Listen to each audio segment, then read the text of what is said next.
विषय आहे, नको म्हणा व्यसनांना. विषय तसा खूप मोठा आहे किंवा खूप व्यापक असा हा विषय आहे.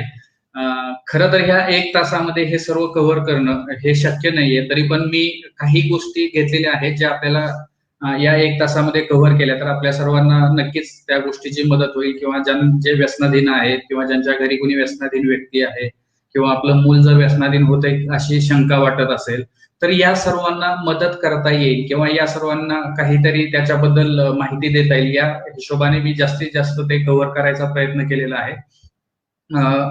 मी डॉक्टर अतुल ढगे, मी मेंदूविकार तज्ञ आहे, व्यसनमुक्ती तज्ञ आहे व लैंगिक समस्या तज्ञ आहे. मी mind care hospital for mental and sexual health Ratnagiri येथे सध्या कार्यरत आहे. त्यासोबतच मी रत्नागिरी जिल्ह्यामध्ये व नवी मुंबई येथे मी माझी ओपीडी सेवा देतो. हे सांगण्याचा उद्देश हाच की मी व्यसनाधीनतेच्या ज्या व्यक्ती आहेत किंवा व्यसनमुक्तीचं जे काम आहे ते माझं जवळपास 10 वर्षापासून मी करतो आहे आणि या विषयातला माझा अनुभव मी आज तुमच्याशी शेअर करणार आहे किंवा त्या अनुभवाचा आपल्या सर्वांना उपयोग व्हावा या दृष्टीने मी आज प्रयत्न करणार आहे. साहजिकच मी जसं म्हटलं की हा विषय खूप व्यापक आहे, 1 तासामध्ये हे कव्हर करता येणार नाही. माझ्या युट्यूब चॅनलवरती व्यसनाधीनतेवरचा एक व्हिडिओ मी आधी अपलोड केलेला आहे. ज्या गोष्टी यामध्ये मी कव्हर करत नाहीये त्यापैकी काही गोष्टी बऱ्याचशा तुम्हाला त्या व्हिडिओमध्ये नक्की भेटतील. त्यासोबतच माझा ईमेल आयडी आणि फोन नंबर मी दिलेला आहे.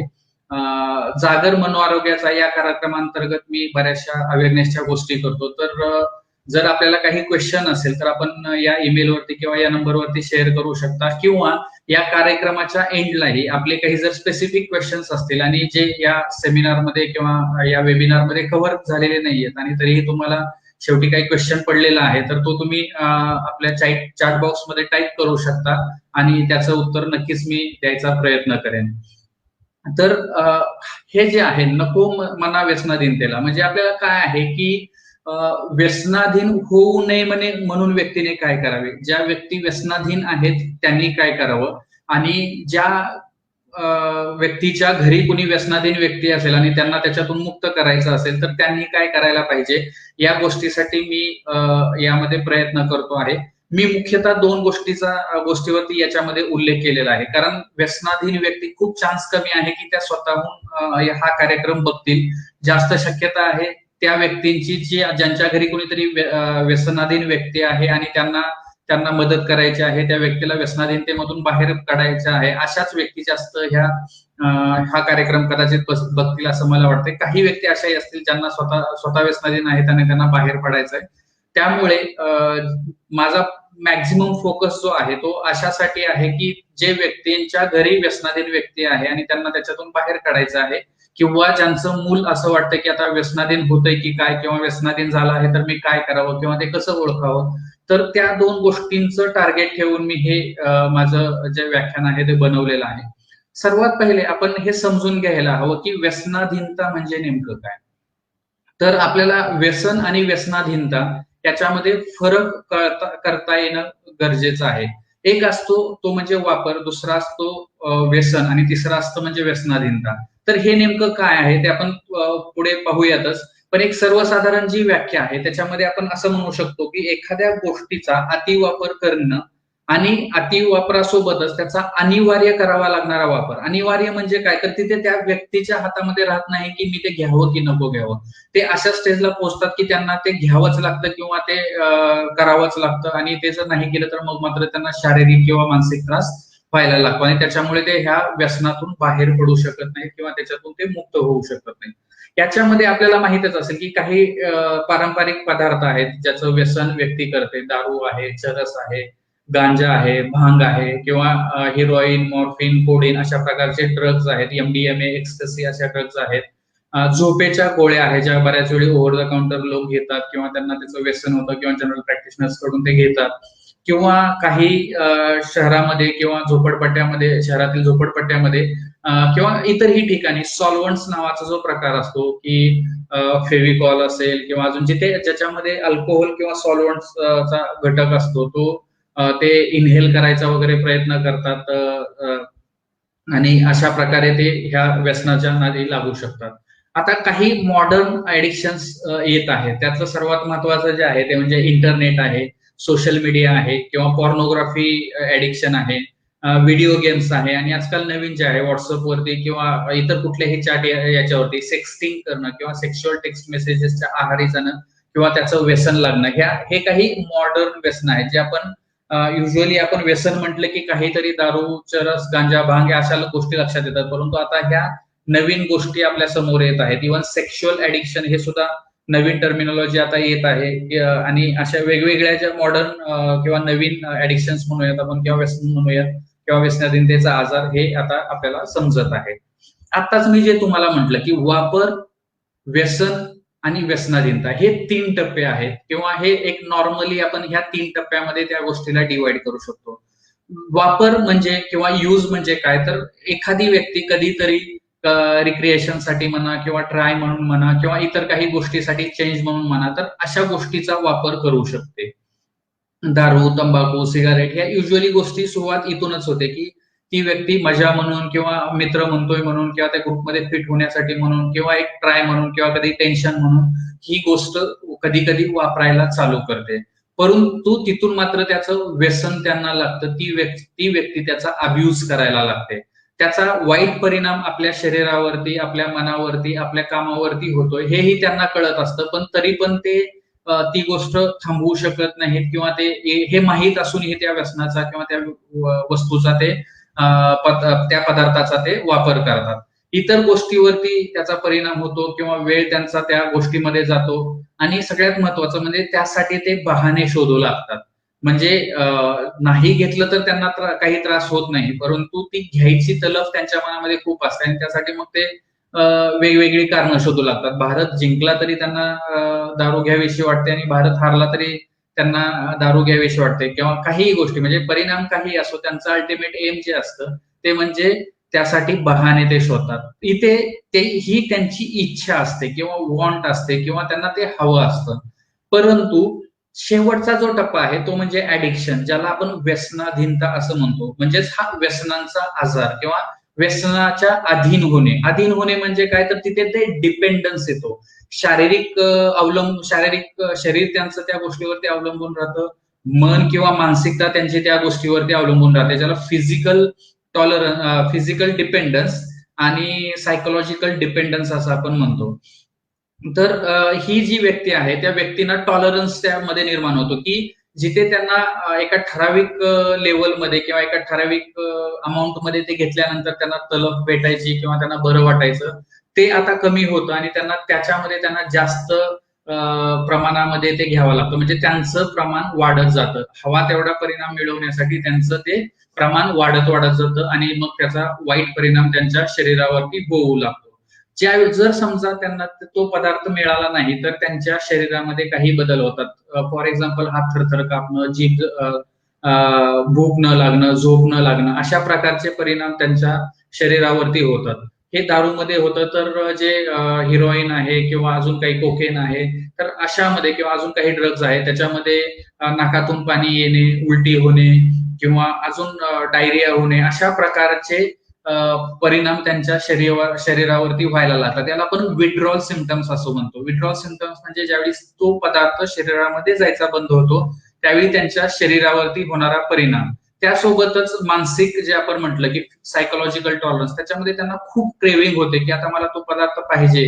त्यांना झोप लागत नाही, त्यांना बेचैनी वाटते, खूप टोकाची बेचैनी वाटते आणि त्याच्यामुळे मग ते व्यक्ती घ्यायचाच प्रयत्न करतात. आणि ही स्टेज अशी असते की इथं त्यांची ती गरज बनते. म्हणजे दारू असो, हिरोईन असो, कोडेन असो किंवा अजून कुठलं सिगारेट असो, तंबाखू असेल, तर त्याच्यामध्ये त्यांची गरज होते. म्हणजे पहिल्यामध्ये बघितलं की आपण त्यांना ते कधीतरी वापरायचं होतं.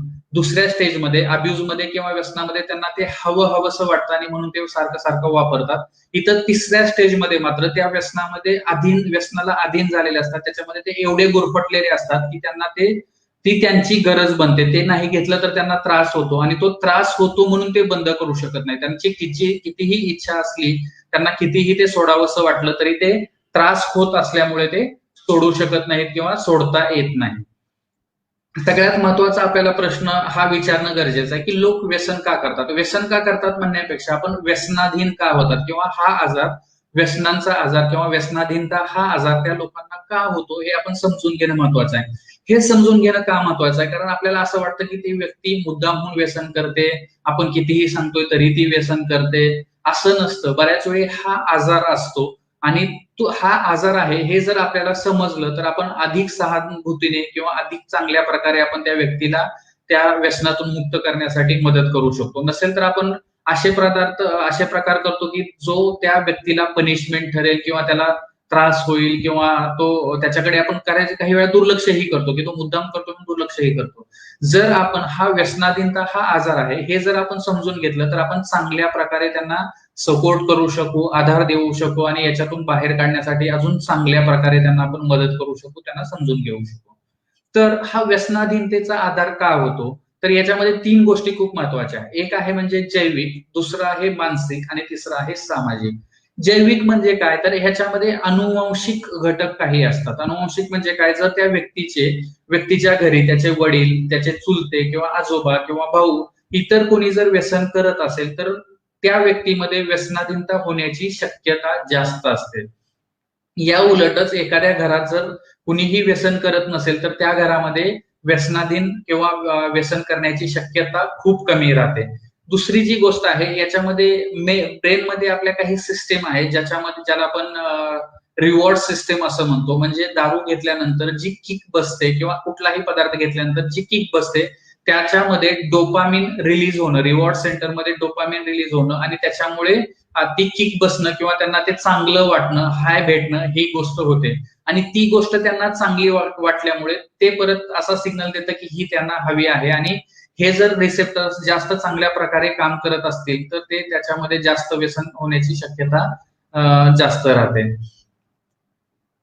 त्यानंतर मानसिक जे घटक आहेत, मानसिक मध्ये एक काहीतरी मानसिक आजार असेल, काही डिप्रेशन असेल, अँझायटी असेल, काळजी असेल किंवा अजून काही मानसिक आजार असेल तर त्या व्यक्तींमध्ये व्यसनाधीनता होण्याची शक्यता जास्त असू शकते. त्यासोबतच त्या व्यक्तीची पर्सनॅलिटी कशी आहे हे खूप मॅटर करतं. जर ती व्यक्ती एकांतात राहणारी असेल, काहीतरी ऑड इसेंट्रिक बिहेवियर करणारी असेल, ती व्यक्ती इतरांवरती डिपेंडंट असेल किंवा आपण खूप मुडी असेल किंवा सोशली अगेन्स्ट असेल किंवा अँटी सोशल पर्सनॅलिटी आपण ज्याला म्हणतो तशी जर असेल तर त्यांच्यामध्ये किंवा हाय रिस्क टेकिंग बिहेवियर ज्यांचं असतं तर अशा लोकांमध्ये व्यसन करण्याची शक्यता जास्त असते. सामाजिक कारणामध्ये कामाच्या ठिकाणची टेन्शन असेल किंवा त्यांचं सराउंडिंग असेल, जिथे ते काम करतात किंवा जिथे राहतात त्यांच्या आजूबाजूचे लोक असतील किंवा त्यांची मैत्री सर्कल असेल, समाजामध्ये त्यांना भेटणारी वागणूक असेल, व्यसनांची उपलब्धता असेल, ज्या ठिकाणी व्यसनाचे पदार्थ इझिली उपलब्ध होऊ शकतात त्या ठिकाणी हे व्यसनांचं प्रमाण जास्त असतं. फॉर एक्झाम्पल काही झोपडपट्ट्या आहे जिथे वडीलच मुलाला दारू बाहेरून घेऊन यायला सांगतात तर त्या ठिकाणी लहानपणामध्येच मुलामध्ये ते व्यसन व्हायची शक्यता जास्त राहते. किंवा जिथे जो गरीब लोक आहेत, झोपडपट्टी आहेत, ते त्यांच्याकडून काहीतरी अनधिकृत कार्य करण्यासाठी किंवा काहीतरी इलिगल गोष्ट करण्यासाठी त्यांना काहीतरी व्यसनाच्या मार्गी लावलं जातं किंवा त्यांना पैशाचं किंवा ह्या व्यसनांचं हे दाखवून आमिष दाखवून त्यांच्याकडून काम करून घेतलं जातं. तर ह्या काही सामाजिक गोष्टी आहेत ज्याच्यामुळे किंवा आजकालचा आपण बघतोय की सोशल ड्रिंकिंग नावाचा प्रकार आपल्याकडे खूप कॉमन होत चाललाय. जो आधी वेस्टर्न मध्ये होता किंवा आता शहरामध्ये आला होता तो आता बऱ्याच टाउन्स मध्येही तो पसरत आहे आणि सोशल ड्रिंकिंग नावाचा प्रकार आता वाढत चाललेला आहे. तर हे सोशल ड्रिंकिंगचं प्रमाण कधी म्हणजे आपण जे बघितलं की वापर पासून त्याची व्यसन आणि व्यसनपासून व्यसनाधीनता ही जी त्याचा हा जो त्याचा प्रवास आहे कधी होईल हे सांगता येत नाही आणि कुणामध्ये होईल हे सांगता येत नाही. त्यामुळे सर्वात बेटर असतं ते सुरुवातीपासूनच नाही म्हणायला शिकणं.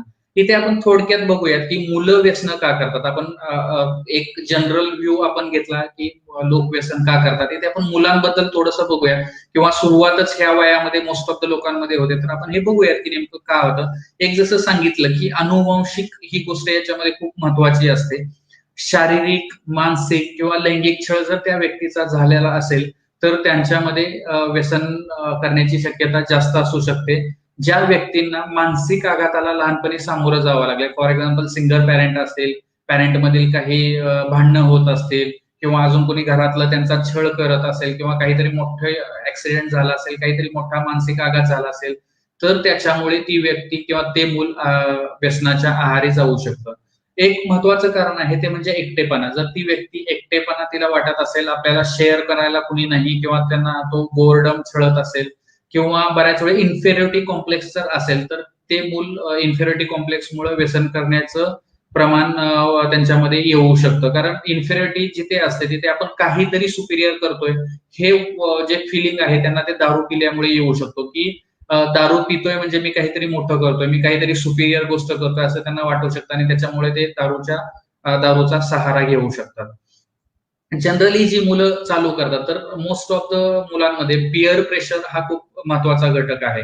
त्या मित्रांमध्ये राहण्यासाठी, त्या ग्रुपमध्ये राहण्यासाठी, त्याच्यामध्ये मिक्सअप होण्यासाठी त्यांना बऱ्याच वेळी हे पदार्थ घ्यावे लागू शकतात किंवा ते घेतात आणि त्या त्या ग्रुपमध्ये मिक्सअप होण्यासाठी ते पिअर प्रेशरमुळे ते घेतात.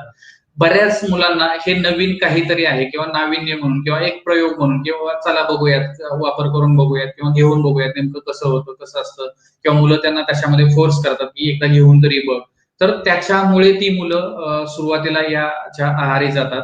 बऱ्याच मुलांचं म्हणजे ज्यावेळी मुलं वयात येतात किंवा वयात यायला लागतात, अडोलसंट होतात, त्यावेळी त्यांच्यामध्ये एक स्वातंत्र्याची भावना निर्माण व्हायला लागली असते. आपण मोठं होतोय, आपण स्वतःचे डिसिजन स्वतः घेऊ शकतो, अशी त्यांच्यामध्ये उर्मी डेव्हलप होत असते किंवा एक रेकलेस बिहेवियर किंवा रिस्क जे घ्यायचे आहे, मी कुणीतरी स्पेशल आहे किंवा मी माचो मॅन आहे असं काहीतरी दाखवण्यासाठी, म्हणजे एखादी धोका पत्करण्याची उर्मी जशी मुलांमध्ये असते किंवा काही जणांना ऍड्रिनालाईन रश हवी असते, तर अशामध्ये किंवा अशासाठी ते मूल व्यसनाच्या मार्गे जाऊ शकते.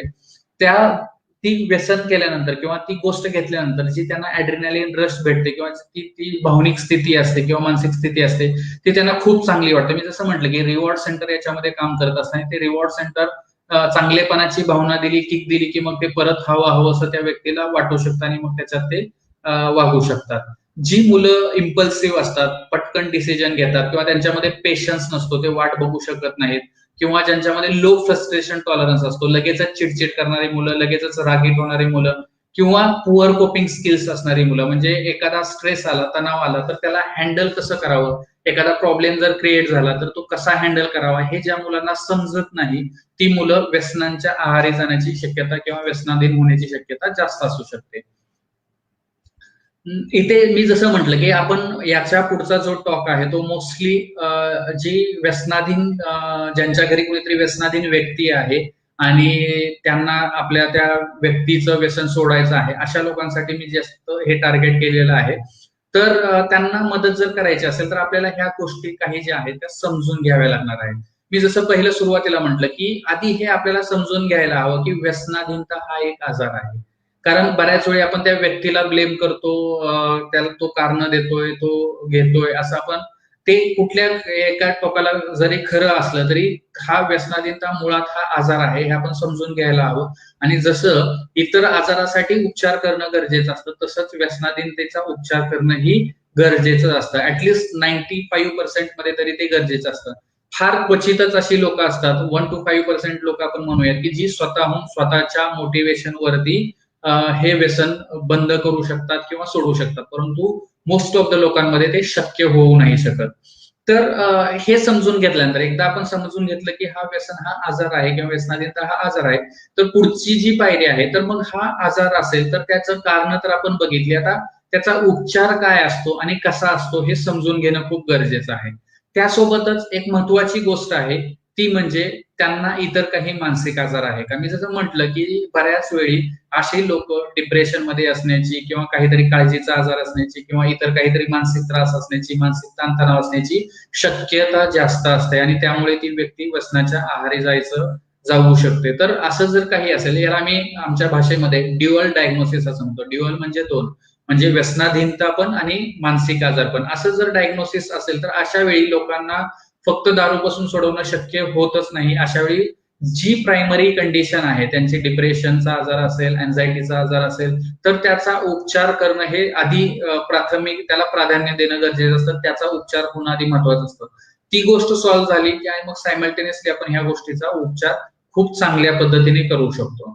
याच्यामध्ये 3 प्रकारे उपचार उपलब्ध असू शकतात. एक असतं ओपीडी ट्रीटमेंट, म्हणजे फक्त हॉस्पिटलला किंवा क्लिनिकला जायचं, दाखवायचं आणि लगेच परत यायचं, असं मंथली किंवा 20 दिवसाला व्हिजिट ठेवणं आणि त्याच्याप्रमाणे त्याचा उपचार करणं, हा एक पर्याय असतो. दुसरा पर्याय असतो तो म्हणजे डिटॉक्सिफिकेशन ट्रीटमेंट. डिटॉक्सिफिकेशन म्हणजे काय, तर साधारणतः ज्यावेळी व्यक्ती खूप काळासाठी दारू पित असते किंवा काहीतरी ड्रग घेत असते, तर अशा वेळी त्यांचं जे म्हटलं आपण की त्यांच्यामध्ये शारीरिक डिपेंडन्स किंवा मानसिक डिपेंडन्स निर्माण झालेला असतो, त्याच्यावरती ते अवलंबून असतात आणि ती त्यांची गरज बनलेली असते आणि नाही घेतलं तर त्यांना विड्रॉल सिम्पटम्स होत असतो किंवा त्रास होत असतात. तर अशा वेळी ही जी दारूची हळूहळू होणारी लेवल जी कमी होते, त्याला काउंटरॅक्ट करणं, ते डिटॉक्सिफिकेशन करणं हे सुरुवातीला खूप गरजेचं असतं आणि युजली हे हॉस्पिटलमध्ये खूप चांगल्या प्रकारे होऊ शकतं आणि ते करणं अपेक्षित असतं. नसेल तर पेशंटला घरी त्रास होऊ शकतो आणि परत तो त्रास झाला की परत ती म्हणजे व्यसनाचा पदार्थ घेण्याची शक्यता जास्त राहते. जर हॉस्पिटलमध्ये हे डिटॉक्सिफिकेशन होऊ शकलं तर त्यावेळी त्यांना त्रास जो होतो त्याचा उपचार लगेचच केला जातो. त्याप्रमाणे त्यांचे औषधं दिली जातात, त्यांना त्याच्यामध्ये बदल केले जातात आणि जर व्यक्तीला त्रास होत असेल तर त्याचा उपचार करून, फॉर एक्झाम्पल झोप येत नसेल तर झोपेचं इंजेक्शन देणं, गोळी देणं किंवा हात थरथर कापत असेल तर त्याच्यासाठी औषध देणं, किंवा तलफ होत असेल तर त्याच्यासाठी औषध देणं, हे अशा प्रकारचे उपचार डिटॉक्सिफिकेशन ट्रीटमेंटमध्ये केले जातात. आणि शक्यतो हे हॉस्पिटलमध्ये केलेलं चांगलं असतं, कारण यामध्ये पेशंटचं ब्लड प्रेशर खूप मोठ्या प्रमाणात कमी जास्त होऊ शकतं आणि त्याच्यामुळे मग ते त्यांना डिटॉक्सिफिकेशन करणं हे खूप गरजेचं असतं, हॉस्पिटलमध्ये ठेवून करणं गरजेचं असतं. पुढची जी असते ती फेज म्हणजे रिहॅबिलिटेशन ट्रीटमेंट. रिहॅबिलिटेशन म्हणजे आपण जास्त दिवसासाठी, थोड्या जास्त दिवसासाठी आपण त्यांना, म्हणजे क्रेविंग पूर्णपणे कमी होईपर्यंत, काही जणांमध्ये ते 20 दिवस असू शकतं, काही जणांमध्ये 1 महिना असू शकतं, काही जणांमध्ये 2 महिने असू शकतात. तर जे खूपच डिपेंडंट आहेत, सारखं सारखं वारंवार ते आहारी जात आहेत, तर अशा लोकांसाठी 3 महिन्यासाठी सुद्धा ही रिहॅबिलिटेशनची ट्रीटमेंट करावी लागू शकते. आणि त्यासोबत त्यांना मग रिहॅबिलिटेशन म्हणजे त्यांना काहीतरी काम शिकवणं, त्यांना छोटे मोठी कामं शिकवणं, त्यांच्या पायावरती उभा करणं, त्यांचं रुटीन सेट करणं किंवा त्यांना काहीतरी ऑप्शन्स शोधून देणं व्यसनांसाठी, की जी क्रिएटिव्ह असू शकतात आणि त्याचा फायदा त्यांना होऊ शकतो. तर अशा गोष्टी याच्यामध्ये इन्क्लूड होतात. सगळ्यात महत्वाचं हे जे आहे, तर त्यांच्याविषयी मनात राग ठेवू नका किंवा त्यांच्याविषयी त्यांच्यावर चिडचिड करू नका. त्यापेक्षा त्यांच्याविषयी दयेची भावना ठेवा, की एक तो आजारी माणूस आहे आणि आजारी माणसाकडे आपण जसं लक्ष देतो, त्याचं जसं ऐकून घेतो, त्याला काय त्रास होतो हे ऐकून घेतो, तर त्याची ती बाजू समजून घेणं, त्याचं ऐकून घेणं आणि त्याला एक सपोर्ट करणं हे खूप महत्वाचं असतं, हे खूप गरजेचं असतं. ओपीडी ट्रीटमेंट आपण जे बघूयात, की ओपीडी ट्रीटमेंटमध्ये युजली काय केलं जातं, तर सगळ्यात महत्वाचं आहे की त्याची पूर्ण डिटेल हिस्ट्री घेणं हे खूप महत्वाचं असतं. माझ्याकडे बरेच लोक येतात, की आमचा पेशंट व्यसन करतोय आणि मग त्याला सोडवायचं आहे, तो यायला तयार नाही, तर काहीतरी असं औषध आहे की ते जेवणात मिसळून देता येईल. तर युजली हे खूप अवघड असतं. का ते मी तुम्हाला पुढे सांगतो. परंतु इथे खूप समजून घेणं महत्वाचं आहे, की ती व्यक्ती, आपण जसं म्हटलं की ड्युअल डायग्नोसिस आहे का, त्या व्यक्तीला काही मानसिक त्रास आहे का, तो समजून घेणं, त्याचा उपचार करणं ही सगळ्यात पहिली आणि महत्वाची स्टेप आहे. त्याच्यासाठी ओपीडी ट्रीटमेंट ही खूप गरजेची असते किंवा त्या रुग्णाची हिस्ट्री घेणं हे खूप महत्वाचं असतं. दुसरं म्हणजे ते ट्रीटमेंट त्याची टेलर मेड असते. ती व्यक्ती काय व्यसन करते, किती करते, किती प्रकारचं करते, फक्त दारूच घेते की दारू सोबत आणखी काही व्यसन ती करते आहे का, तर ही सगळी माहिती घेऊन त्यानुसार त्याची ट्रीटमेंट करणं गरजेचं असतं. हीच जर माहिती नसेल आणि काहीतरी चुकीची ट्रीटमेंट घेतली तर ती पेशंटच्या जीवावरती बेतू शकतं. त्याच्यामुळे ही हिस्ट्री कळणं हे खूप महत्वाचं आहे. तिसरं म्हणजे व्यसन ही अशी गोष्ट आहे की ज्याच्यामध्ये आपण त्या व्यक्तीला तोपर्यंत मदत करू शकत नाही जोपर्यंत ती व्यक्ती स्वतःची मदत करत नाही. म्हणजे बळजबरी करून युजली हे व्यसन सोडता येत नाही किंवा फक्त औषधं जेवणामध्ये देऊन हे व्यसन सोडता येत नाही. तर याच्यामध्ये त्या व्यक्तीला स्वतःला गरज आहे याची जाणीव करून देणं खूप गरजेचं आहे. त्याने व्यसन का सोडावं, कशासाठी सोडावं आणि त्याच्या स्वतःच्या मनामध्ये ती उर्मी किंवा ती इच्छा निर्माण करणं ही खूप गरजेचं असतं. त्याच्यामुळे ओपीडी बेसिसवरती ट्रीटमेंट ही महत्वाची असते किंवा ते ओपीडी बेसिसवरती आपण करायचा प्रयत्न करतो. हे कुणामध्ये केलं जातं, ज्यांच्यामध्ये प्रमाण खूप कमी आहे किंवा जी व्यक्ती स्वतःहून व्यसन सोडायला मोटिवेट आहे. म्हणजे जर त्या व्यक्तीचं प्रमाण आठवड्यातून 2 ते 3 वेळा असेल, आपण जे अब्यूज या गटामध्ये आपण जे घेतलं की त्यांना शारीरिक त्रास जास्त काही होत नाही किंवा शारीरिक त्रास होत नसेल, तर आपण अशा लोकांना ओपीडी बेसिसवरती ट्रीटमेंट देऊ शकतो. ज्या व्यक्तींमध्ये थोडाफार त्रास होतो, म्हणजे जरी ते त्याच्यावरती डिपेंडंट असले, ते व्यसनाधीन असले आणि त्यांना शारीरिक त्रास होत असेल, मानसिक त्रास होत असेल, पण तो थोडा असेल, म्हणजे समजा दररोज रात्री व्यक्ती जर एक पेग घेत असेल आणि त्याच्यामुळे होणारा त्यांना जो त्रास असेल, तर अशा व्यक्तींना आपण ओपीडी बेसिसवरती ट्रीटमेंट करू शकतो. याच्यामध्ये मुख्यतः औषध गोळ्यांचा समावेश होतो, काही वेळा इंजेक्शनचा समावेश होऊ शकतो आणि याच्यामध्ये त्याची काउन्सिलिंग करणं हे खूप महत्वाचं असतं. ही झाली ओपीडी बेसिसवरची ट्रीटमेंट. आपण जे नंतर बघितलं की डिटॉक्सिफिकेशन ट्रीटमेंट ही कोणासाठी महत्वाची आहे, तर ज्याच्यामध्ये हे व्यसनाचं प्रमाण खूप जास्त असेल आणि जर व्यसनाचा पदार्थ शरीरामध्ये नाही गेला, तर ज्यांना खूप त्रास होतो, हात थरथर कापतात, झोप लागत नाही, खूप बेचैन वाटते, काही जणांना डोळ्यासमोर भास होतात, कुणीतरी येतंय, कुणीतरी मला मारतंय किंवा ते विचित्र बडबड करायला लागतात, एकटे बसून बडबड करायला लागतात, हातवारे करायला लागतात, त्यांना कानामध्ये आवाज येतात, डोळ्यासमोर व्यक्ती किंवा वस्तू दिसतात. अशा प्रकारचे किंवा जे ड्रग्ज मध्ये ऍडिक्ट आहेत, ड्रग्जचं ऍडिक्शन ज्यांना आहे, त्यांना खूप उलट्या होतात, नाकातून पाणी जातं, खूप बेचैनी होते, तर अशा लोकांना, आणि ज्याच्यामुळे मग ती व्यक्ती कंट्रोल स्वतःवरती ठेवू शकत नाही, जाऊन लगेचच ती व्यसनाचा पदार्थ घ्यायचा प्रयत्न करते. तर अशा व्यक्तीमध्ये जी खूप कमी मोटिवेटेड आहे, ज्यांच्यामध्ये व्यसनाचं प्रमाण खूप जास्त आहे किंवा तो पदार्थाची जो अमाऊंट आहे तो खूप जास्त आहे, आणि ज्यांना व्यसन तो पदार्थ बंद केल्यावर, तो व्यसनाचा पदार्थ बंद केल्यावरती, न घेतल्यावरती खूप त्रास होत असेल, तर अशा व्यक्तीला ऍडमिट करून डिटॉक्सिफिकेशनच्या प्रोसिजर मधून आधी घेऊन जाणं खूप महत्वाचं आहे. डिटॉक्सिफिकेशन करणं हे खूप गरजेचं आहे. आणि मी जसं सांगितलं मध्ये की याच्या वेळेमध्ये खूप मोठ्या प्रमाणावरती शरीरामध्ये बदल होत असतात. बीपी कमी होणं, बीपी वाढणं, अवेकनेस वाढणं किंवा डिलिरियम मध्ये बऱ्याच वेळी अल्कोहोल विड्रॉल डिलिरियम आपण ज्याला म्हणतो, तर अशा डिलिरियम मध्ये ती व्यक्ती जाऊ शकते. तर अशा लोकांना प्रॉपर हॉस्पिटलमध्ये नेऊन, जिथे सायकॅट्रिस्ट किंवा एमडी फिजिशियन अवेलेबल असेल, अशा हॉस्पिटलमध्येच घेऊन जाऊन ऍडमिट करणं हे खूप महत्वाचं असतं. बऱ्याच वेळी आपल्याकडे काय होतं की एक संस्था असते, ती काहीतरी रिहॅबिलिटेशन ते संस्था त्यांनी काढलेली असते आणि अशामध्ये व्यक्तीला घेऊन टाकलं जातं. तिथे स्वस्त मध्ये मिळतं म्हणून, स्वस्तामध्ये काम होतं म्हणून बऱ्याच वेळी लोक तिकडे घेऊन जातात. परंतु तिथे लोकांना अशा वेळी, सुरुवातीला ज्यावेळेस पेशंटला त्रास होतो, त्यावेळी कुठलाही डॉक्टर तिथे उपचार करण्यासाठी उपलब्ध नसतो किंवा 24 आवर तिथे उपलब्ध नसतो. अशा वेळी ह्या गोष्टी त्या पेशंटच्या जीवावरती बेतू शकतात, हे आपण समजून घ्यायला हवं. आपल्या घरच्या व्यक्तीला काहीतरी शारीरिक त्रास होऊ शकतो आणि त्याच्यामध्ये जीव पण जाऊ शकतो, अशा प्रकारे हे आपण समजून घ्यायला हवं. बऱ्याच वेळी अशा फेजमध्ये तिथे व्यसनमुक्ती केंद्रामध्ये जर डॉक्टर उपलब्ध नसतील, तर त्या पेशंटला बांधून ठेवणं, मारणं, अशा प्रकारच्या गोष्टी व्हायची शक्यता जास्त असू शकते, का तर त्याने शांत राहावं. परंतु त्या व्यक्तीला ती भानच बऱ्याच वेळी नसतं आणि ते त्यांच्या त्या ट्रान्समध्ये असतात किंवा त्या डिलिरियम मध्ये असतात, त्याच्यामुळे ते करत असतात किंवा त्याच्या अंतर्गत ते होत असतं. त्यामुळे त्याला मारून करून वगैरे ह्या गोष्टी होत नाही, उलट त्यांच्या जीवाला त्याचा जास्त धोका असू शकतो. सो डिटॉक्सिफिकेशनची ही जी प्रोसिजर आहे, ती प्रॉपर जे सायकॅट्रिक नर्सिंग होम्स आहे, जिथे ऍडिक्शनची ट्रीटमेंट केली जाते, अशा ठिकाणी त्याचं डिटॉक्सिफिकेशन होणं हे खूप महत्वाचं आहे आणि खूप गरजेचं आहे. तिसरा जो टप्पा आहे तो म्हणजे रिहॅबिलिटेशन ट्रीटमेंट. ही रिहॅबिलिटेशन ट्रीटमेंट ही अशा युजली जिथे सायकॅट्रिस्ट किंवा काउन्सिलर उपलब्ध असतील, अशा ठिकाणी होणं हे खूप अपेक्षित आहे.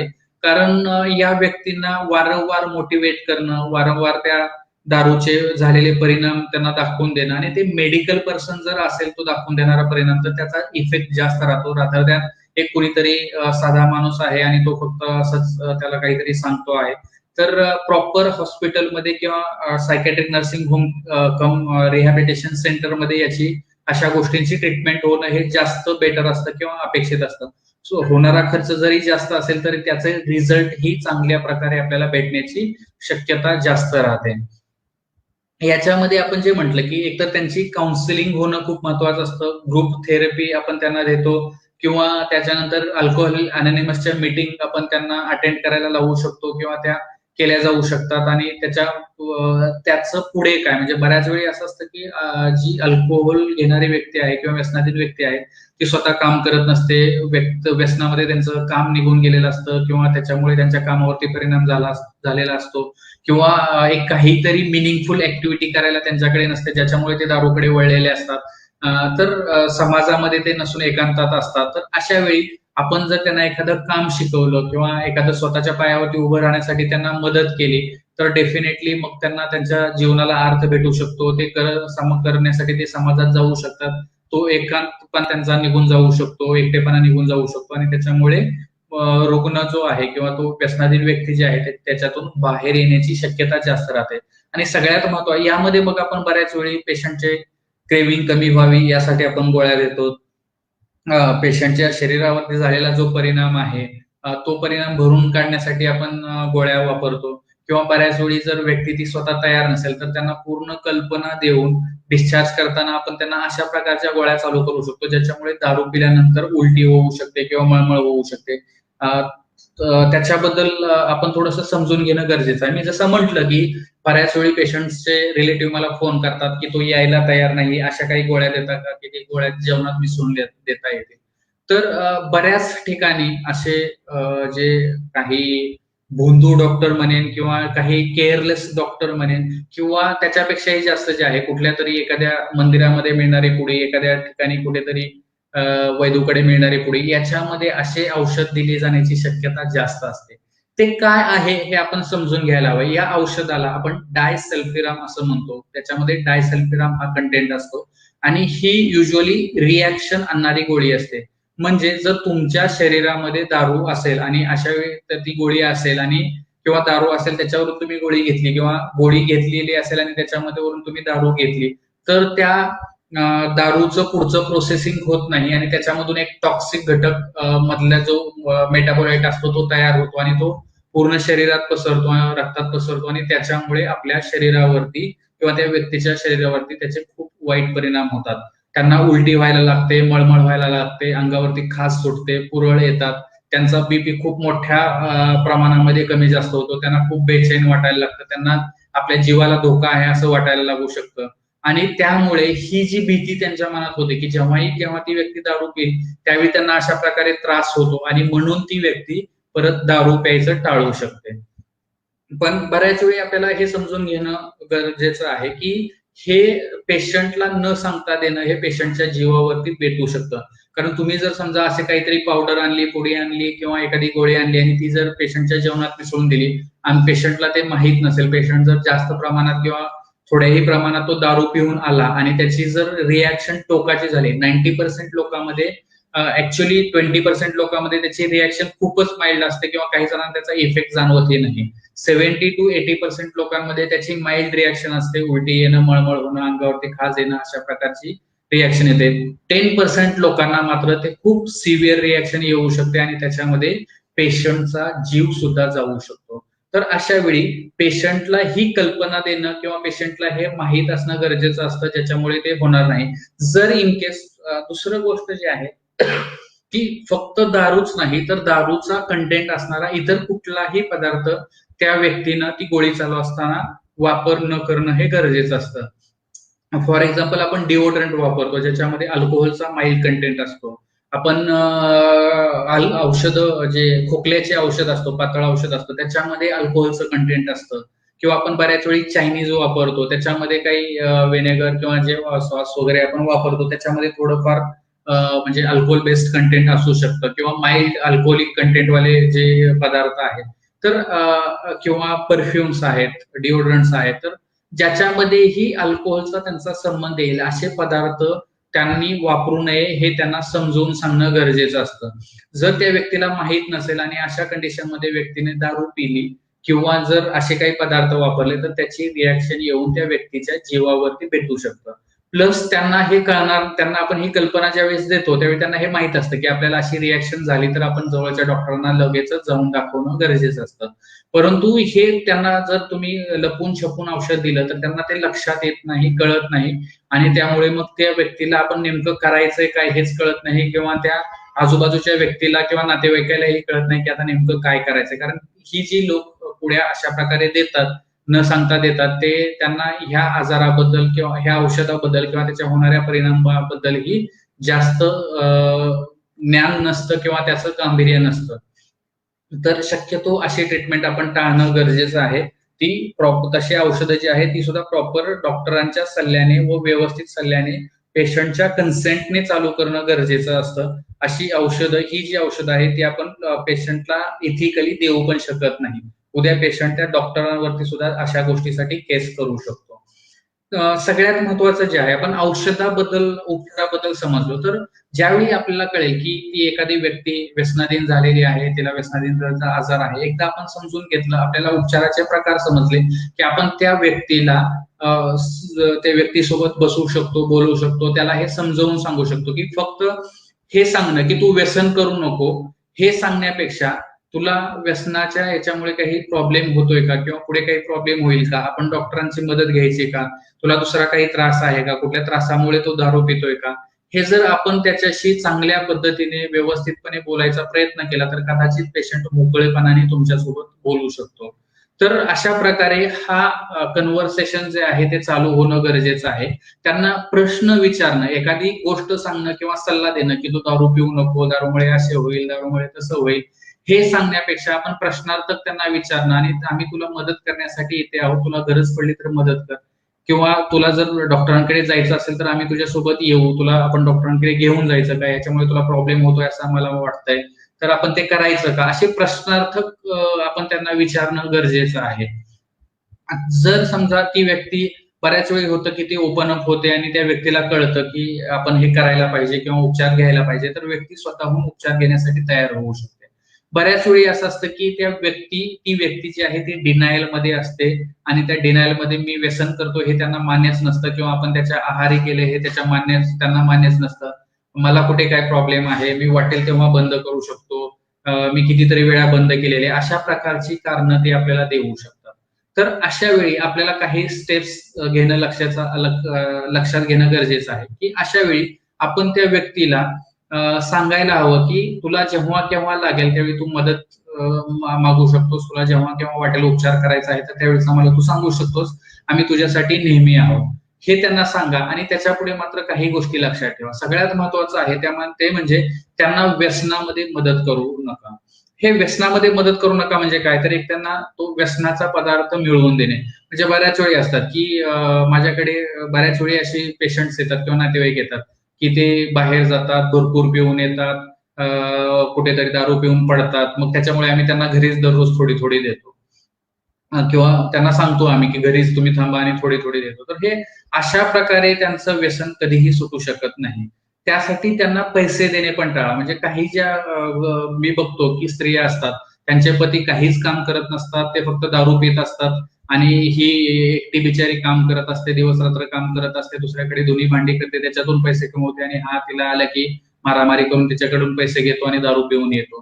तर अशा वेळी त्यांना ते, किंवा कुठल्याही व्यक्तीने, पैसा असो किंवा नसो, त्या व्यक्तीला व्यसनासाठी पैसे देणं किंवा अधिक पैसे देणं हे टाळायला हवं, किंवा कुठल्याही गोष्टीसाठी त्यांना पैसे न देता आहे ती वस्तू लागेल ती वस्तू आणून देणं, हे म्हणजे इतर ज्या गरजेच्या गोष्टी आहेत ते देणं अपेक्षित आहे.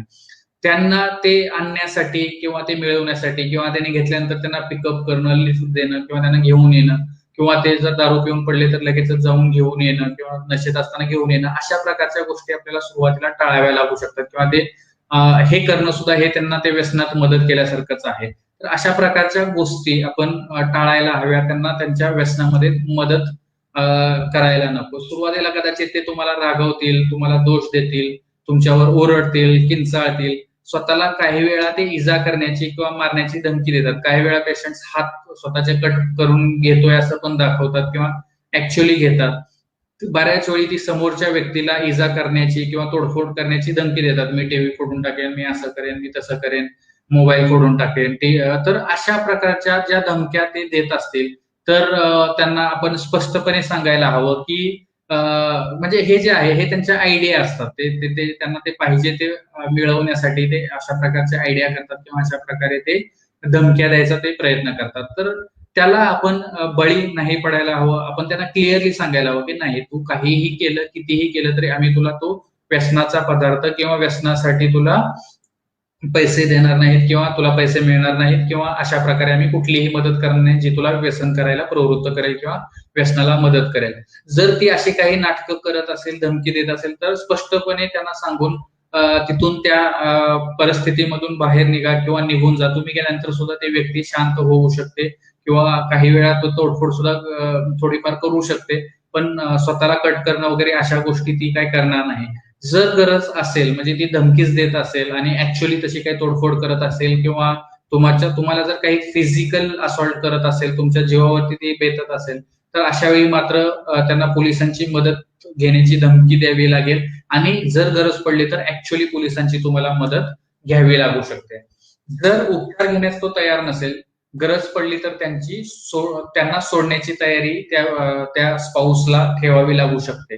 म्हणजे फॉर एक्झाम्पल जर वाईफ आहे आणि त्याचा हसबंड दारू पितोय, भरपूर दारू पिऊन येतोय आणि तो सोडायला तयारच नाही, त्याच्यामुळे आपल्या आयुष्यावरती, जीवनावरती परिणाम होतोय, मुलाकडे दुर्लक्ष होतोय, स्वतःकडे दुर्लक्ष होतोय, ते दारू पिऊन येऊन काहीतरी त्रास देतात, शिवीगाळ करतात, त्याचा मुलांच्या मानसिकतेवरती वाईट परिणाम होत असेल आणि आपण त्याला आधी एकतर स्पष्टपणे त्यांना सांगायला हवं की ह्याच्यामुळे हे असे सगळे परिणाम होत आहेत आणि त्यामुळे तुम्ही दारू बंद करा.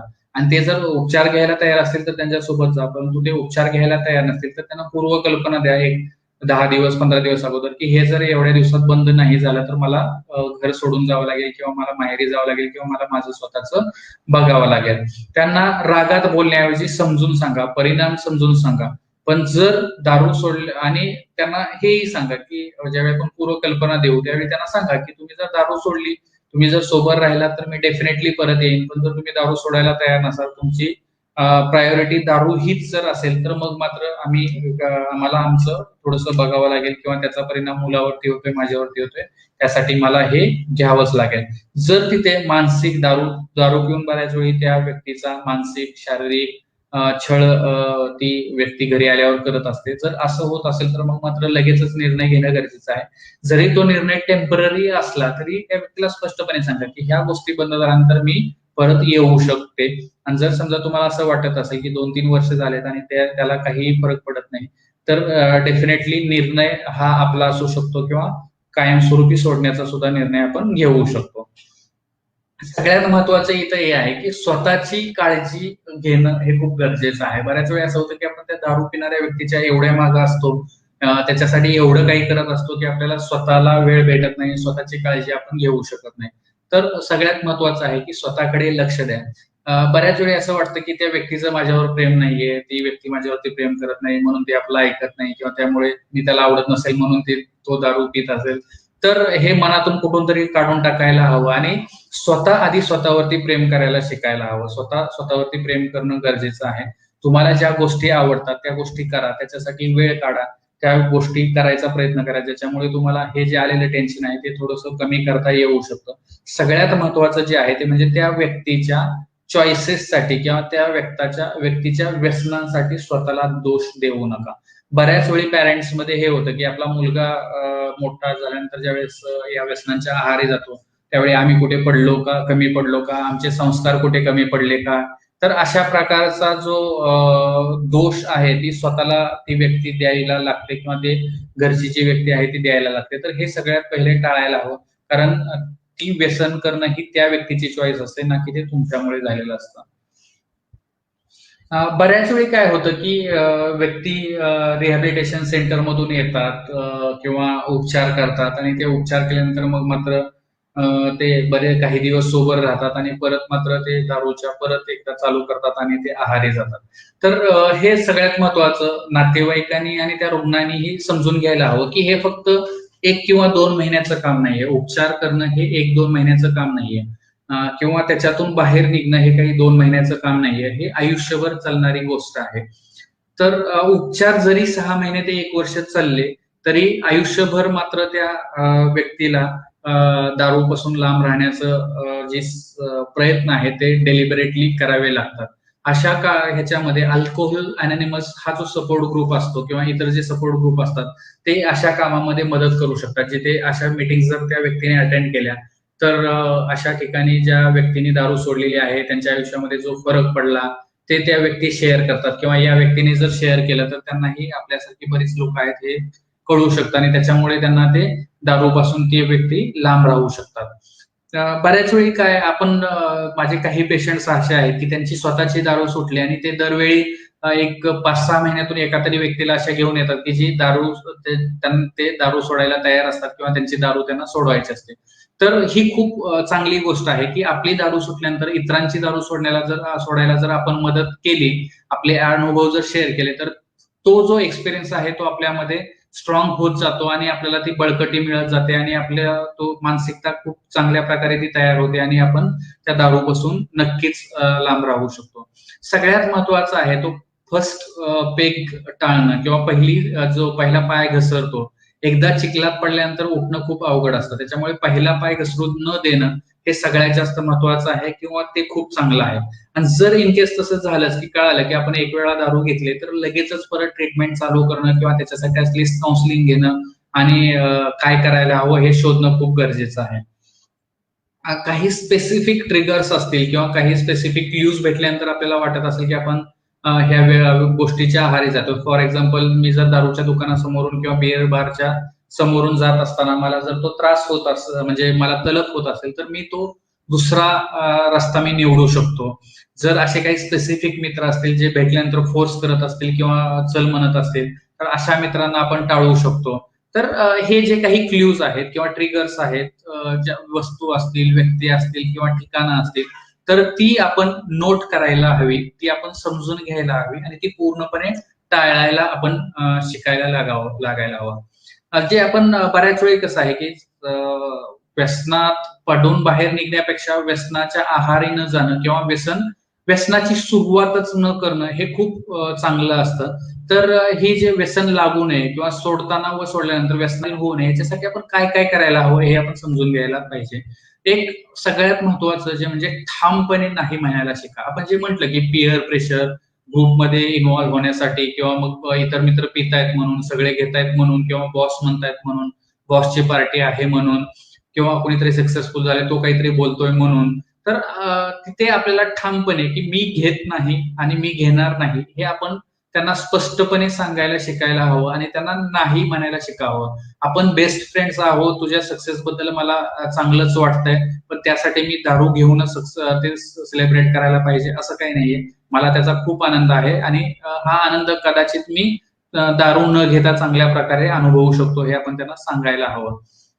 दारू सोडताना जे आपले काही मित्र असतील जे न पिणारे आहेत किंवा जे आपले नातेवाईक आहेत जे आपल्याला अशामध्ये मदत करू इच्छितात, तर त्या लोकांना आपण हे सांगायला हवं की आपण दारू सोडायचा प्रयत्न करतोय किंवा आपण दारू सोडलेली आहे आणि अशा वेळी मला जर कधी एकटं वाटलं, कधी बोलावंसं वाटलं तर मला तुमची गरज लागेल, मला तुमची मदत राहील आणि अशा वेळी त्या व्यक्तींची आपण मदत घेऊ शकतो.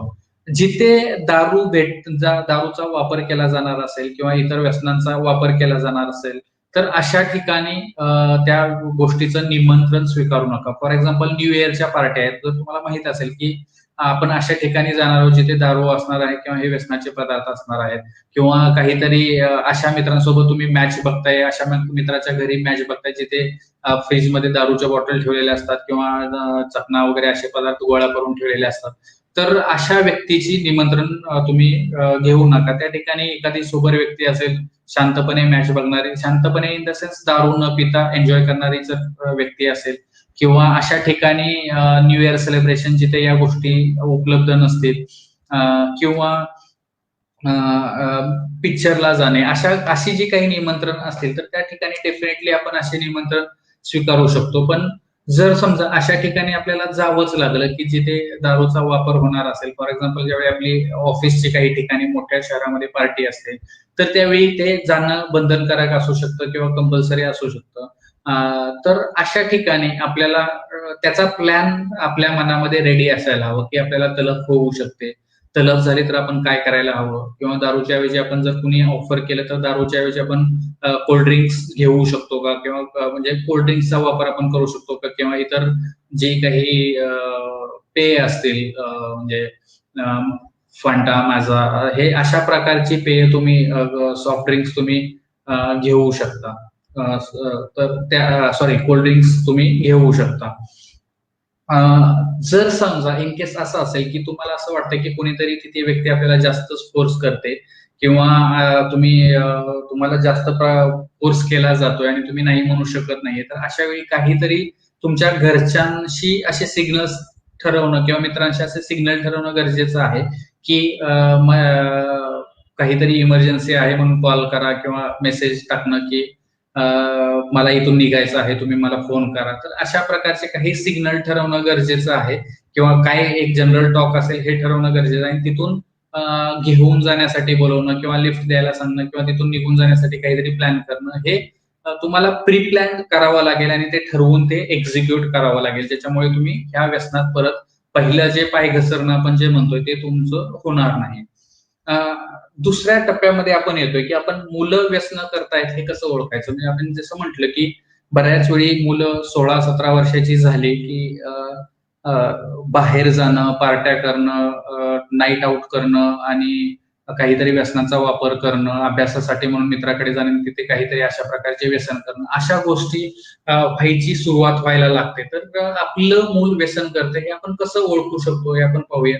एकतर त्यांच्यामध्ये होणारा जो शारीरिक बदल आहे, खालाव्यात जाणारी तब्येत आहे, त्यांचं चालणं आहे किंवा त्यांचे लाल होणारे डोळे आहेत, याच्यावरून आपण ओळखू शकतो की ती व्यक्ती व्यसनांच्या आहारी जाते काय. जर काही वास येत असेल, तंबाखू, दारू किंवा इतर काही वस्तूंचा वास येत असेल तर आपण ओळखू शकतो. त्यांच्या खाण्याच्या सवयीमध्ये आणि झोपण्याच्या सवयीमध्ये बदल झालेला असतो. आधी वेळेत 8 वाजता खाणारा व्यक्ती येतो 10-11 वाजता येतो, खायला बसतो किंवा बिलकुलच खात नाही, तसाच झोपायला जातो. रात्री उशिरा झोपतो, उशिरा उठतो किंवा दिवसा झोपतो. अशा जर गोष्टी त्यांच्या खाण्याच्या किंवा झोपण्याच्या सवयीमध्ये जर बदल होत असेल तर आपल्याला ओळखायला हवं की ते मूल व्यसन करत असू शकतं. सोबतच त्यांच्या वागण्यामध्ये जो होणारा बदल असेल की त्यांचा स्वभाव चिडचिडा झालाय, तो एकटा राहतोय, तो जास्त वेळ बाहेर राहतोय, तो वेगवेगळ्या गोष्टींसाठी कारण देतोय, तो बोलणं टाळतोय, तो एकत्र बसणं टाळतोय, तो एकटा रूम मध्ये राहतोय. तर अशा वेळी हे मूल व्यसन करतंय का याची शंका आपल्या मनामध्ये यायला हवी. त्यासोबतच त्यांच्या शाळेमधला त्यांचा इंटरेस्ट कमी होतो, अभ्यासातला इंटरेस्ट कमी होऊ शकतो, त्याचा अभ्यासावरती मार्कावरती परिणाम होऊ शकतो. शाळेला किंवा क्लासला ते दांडी मारू शकतात, त्यांचे मित्र बदलू शकतात. सोबतच जे म्हटलं की ते एकटेपणा त्यांच्यामध्ये येऊ शकतं, ते नैराश्यामध्ये जाऊ शकतात. स्वतःला इजा करणं किंवा रिस्की काहीतरी वागणं, काहीतरी धोकापत करणं, अशा प्रकारच्या गोष्टी जर मुलांमध्ये दिसून येत असेल तर मूल व्यसन करतंय का हे आपल्याला थोडंसं समजून घ्यायला हवं. आणि जर आपल्याला समजलं तर आपण आपल्या मनामध्ये थोडंसं काहीतरी आपल्याला ठरवायला हवं की आपल्याला मुलाशी स्पष्टपणे त्या गोष्टीबद्दल बोलणं गरजेचं आहे. म्हणजे काहीतरी इनडायरेक्ट पद्धतीनं विचारणं किंवा काहीतरी त्याला लगेचच ब्लेम करणं, हे त्याला जज करणं आपण टाळायला हवं. त्याच्याशी एकतर मोकळेपणाने बोला की त्याला तो व्यसन करतोय असं आम्हाला वाटतंय, तू करतोयस का? किंवा करत असेल तर तू का करतोयस, कशामुळे करतोयस, तुला एकटं वाटतंय का? हे अशा प्रकारचे प्रश्न विचारणं, त्याला धीर देणं, त्याच्याशी म्हणजे त्याला सांगण्याऐवजी ऐकून घेणं हे खूप महत्वाचं आहे. त्याला कशाची भीती वाटते का, त्याला कुठली भावना सतवते का, त्याला उदास वाटते का, निराश वाटते का, एकटे वाटते का, हे अशा प्रकारे त्यांना विचारणं खूप गरजेचं आहे. त्यासाठी ती व्यक्ती व्यसन करते का? किंवा जर तो तुमच्याशी बोलू शकत नसेल तर आपण मनोविकार तज्ञाकडे जायचं का, तू त्यांच्याशी बोलू शकशील का, तुझ्या मनात काय आहे ते तू सांगशील का, ज्याच्यामुळे आपण त्याचा उपाय शोधू शकू किंवा त्याच्यावरती इलाज करू शकेल, ज्याच्यामुळे आपल्याला हे व्यसनाची सहारा घ्यायची गरज पडणार नाही.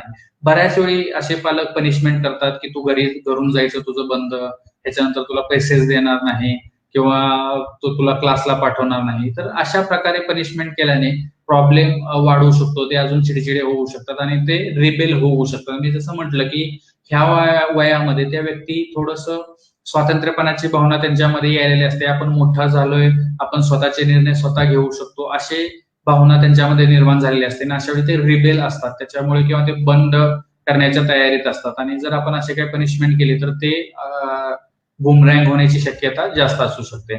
फक्त त्यांना एवढं सांगा की तुम्ही त्यांच्या मदतीला नेहमी आहात, तुम्हाला जेव्हा केव्हा गरज असेल तर म्हणजे मदत करायला तयार आहात, तुम्ही सोडायला तयार आहात. आणि डेफिनेटली थोड्या दिवसांनी जर तो तयारच होत नसेल, तो मान्यच करत नसेल, ते होतच नसेल, तर मग मात्र आपण स्टेप्स इतर सांगितल्या, याच्या अगोदर सांगितल्या त्या प्रकारे स्टेप्स आपल्याला घ्याव्या लागू शकतात. तो जर स्वतः याच्यातून बाहेर निघण्यासाठी प्रयत्न करत असेल तर त्यांना प्रोत्साहन द्यायला हवं, किंवा जर त्यांना प्रॉब्लेम्स वाटत असतील तर त्यांना कोपिंग स्किल शिकवायला हवे, की अशा प्रकारचे जर प्रॉब्लेम आपल्या आयुष्यामध्ये दुसरे काही आले तर ते व्यसनाचा सहारा घेण्यापेक्षा आपण कशा प्रकारे त्या गोष्टीला मात करू शकतो किंवा त्याच्यावरती ओव्हरकम करू शकतो हे आपण समजून त्याला सांगायला हवं किंवा त्याला शिकवायला हवं. काही या बाउंड्रीज आपल्या मुलासोबत सेट करणं गरजेचं आहे. एकतर त्याच्यासाठी खोटे बोलू नका. बऱ्याच वेळी आईच्या बाबतीत हे खूप कॉमनली होतं, की त्याने जर वडिलांच्या खिशातून पैसे घेतलेले असतील दारू पिण्यासाठी किंवा पार्टीसाठी, तर ते मी काढून घेतलेत किंवा मला दुसऱ्या कामासाठी पाहिजे होते, अशा प्रकारे आई वडिलांना सांगते आणि ते खोटं बोलते. किंवा त्याच्यासाठी तो उशिरा आला असेल तर कारण देऊ नका किंवा अजून कुठल्या इतर गोष्टीसाठी काही कारण देऊ नका. त्याच्या व्यसनासाठी ज्या गोष्टी आहेत त्या स्वतःवरती ओढवून घेऊ नका आणि तो व्यसन करेल अशा कुठल्याही गोष्टी करू नका. फॉर एक्झाम्पल मी जसं म्हटलं की त्याला पैसे देणं किंवा इतर वस्तू त्याला सप्लाय करणं किंवा देणं, तर हे आपण टाळायला हवं. सगळ्यात महत्वाचं जे आहे ते पॅरेंट्सने जे स्वतःला दोष देणं किंवा स्वतःला दोषी समजणं किंवा गिल्टी समजणं हे खूप गरजेचं आहे. कारण मी जसं म्हटलं की आमच्या संस्कारामध्ये कुठे कमी पडलं का असं बऱ्याच पॅरेंट्सला गिल्टी वाटतं की एवढं सगळं याच्यासाठी केलं आणि तो सगळं आता पाण्यात घालवतोय.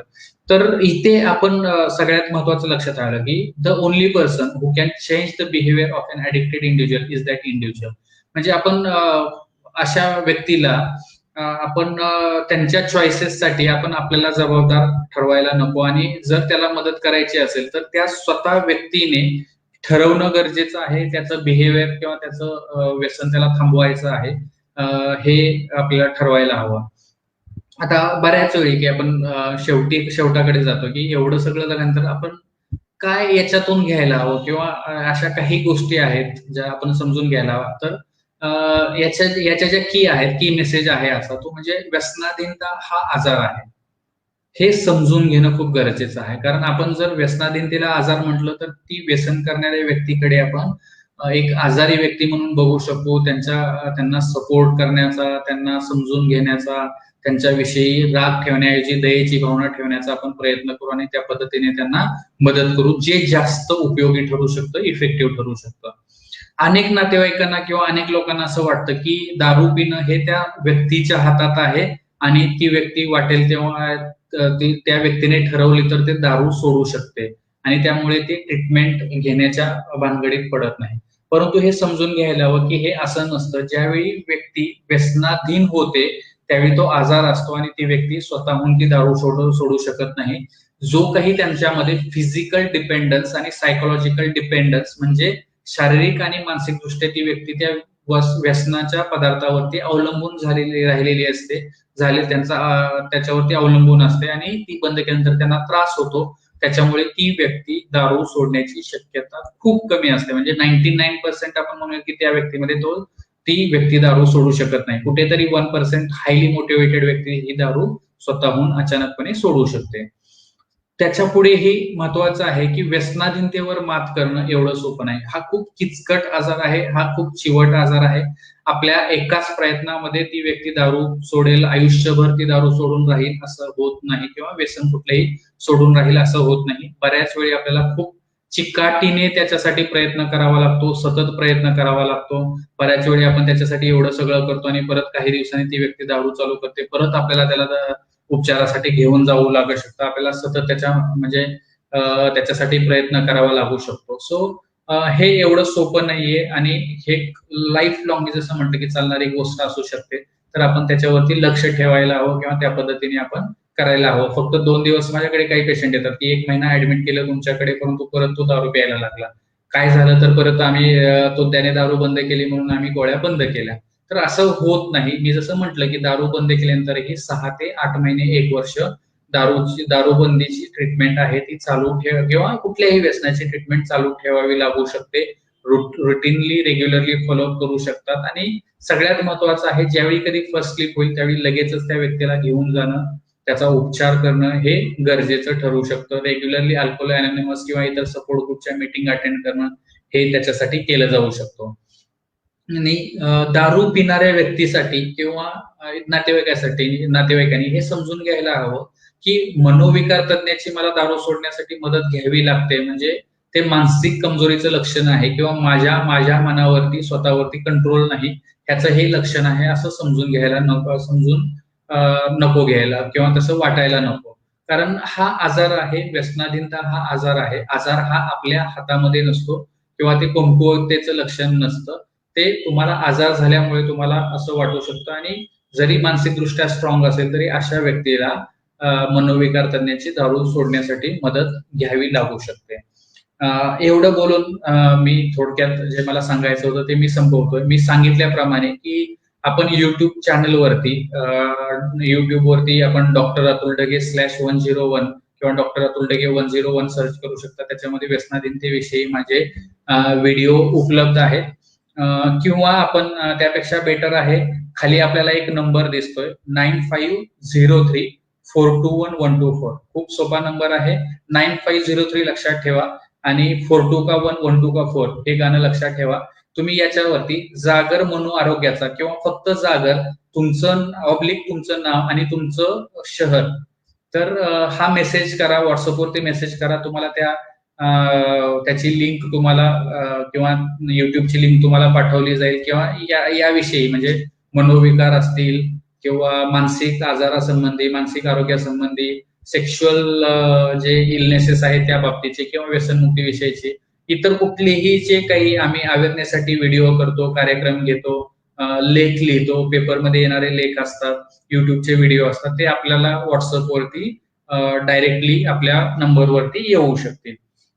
जर आपल्याला काही प्रश्न आता विचारायचे असतील तर आपण डेफिनेटली चॅट बॉक्समध्ये टाकू शकता आणि त्या प्रकारे आपण पुढील क्वेश्चन्स घेऊ शकतो. मनोविकार, व्यसनमुक्ती, लैंगिक समस्या यावर तज्ञ डॉक्टरांकडून खात्रीशीर उपचार.